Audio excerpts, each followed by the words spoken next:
નમસ્કાર દર્શક મિત્રો, સત્યમેવ જયતે લાઈવ ન્યૂઝમાં આપ સૌનું હાર્દિક સ્વાગત છે। વડોદરા મહાનગરપાલિકાના નિવૃત્ત કર્મચારીઓને જૂની મેડિકલ પદ્ધતિ નાબૂદ થતાં હાલાકી વેઠવવાની ફરજ પડી છે।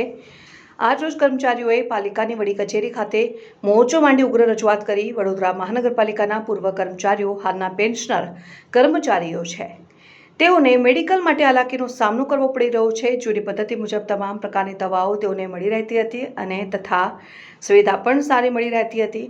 હવે જૂની મેડિકલ પદ્ધતિ બંધ થઈ જતા નવી મેડિકલ પદ્ધતિ આવતાની સાથે જ તેઓને ગંભીર હાલાકીનો સામનો કરવો પડી રહ્યો છે।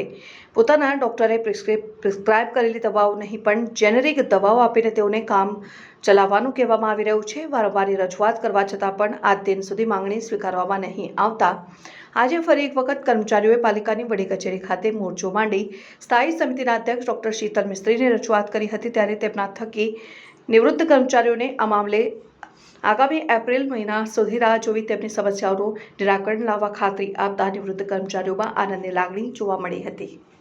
હા, હવે જે અમારી જૂની જે સિસ્ટમ ચાલુ હતી મેડિકલની, એ મેડિકલની ચાલુ રાખવા માટે 1971થી ચાલુ હતી, 55 વર્ષથી એને અમે એ ચાલુ રાખવા માટેની એ કર્યું હતું, પણ એ રજૂઆત કરી હતી અને એના માટે અમે આવેદનપત્ર આપ્યા હતા, પણ આજ દિવસ સુધી એનો કોઈ નિકાલ નહોતો આવ્યો અને નવી જે સિસ્ટમ ચાલુ કરી હતી એ અમને લોકોને ફાવતી નહોતી અને બહુ જ એનું બેડ ઇફેક્ટ અમારા એના પર થતી હતી શરીર ઉપર। એટલે અમે લોકો એ વસ્તુને સ્વીકારીને અમે એમને મળવા આજે આવ્યા। અમે તો સ્થાયી સમિતિના ચેરમેન શ્રી મળ્યા હમણાં, તો એમને અમને એવી બાહેધરી આપી છે કે હમણાં 2 મહિના સુધી તમે કોઈ પણ પ્રકારની વાત કરશો નહીં।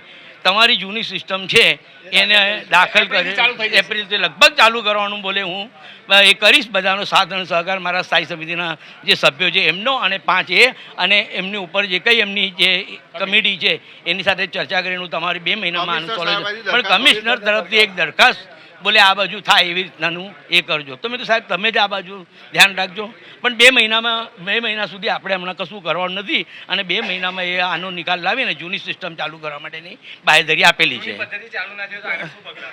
જૂની પદ્ધતિ આગળ ન ચાલે પછી એ જોઈશું, એ તો એ બાબતે પછી સાહેબની એક છે એ વિશ્વાસ તો રાખવો પડે, કારણ કે જો અમે પણ છે ને અહીંના કર્મચારી જ હતા અને આ અમારી માતૃ સંસ્થા છે, એટલે માતૃ સંસ્થાની સામે અમારે પણ 2 મહિનાનો સમય તો આપવો જ પડે, કારણ કે એકદમ કોઈ પણ બાબતની અંદર એના અને પ્રોસિજર હોય છે, આપણે સમજીએ છીએ। અમે લોકો સાદર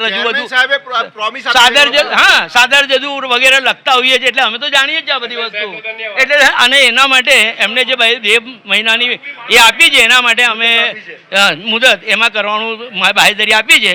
એટલે ચેરમેનશ્રીનો અમે સ્થાયી સમિતિના ચેરમેન શ્રી શીતલભાઈ મિસ્ત્રી સાહેબનો અમે બધા પેન્શનર કર્મચારીઓ પેન્શન કર્મચારીઓ તેમજ ચાલુ કર્મચારીઓ બધા જ તરફ અને બધા જ અમે બધાનો આભાર માનીએ છીએ અને મીડિયાએ અમારી આ જે વાતને વાચા આપી છે અને આગળ એ કરશો એના માટે તમારા વરદાન પણ આભાર। અને સિનિયર પત્રકારની સામે હેમંત કોલેકર।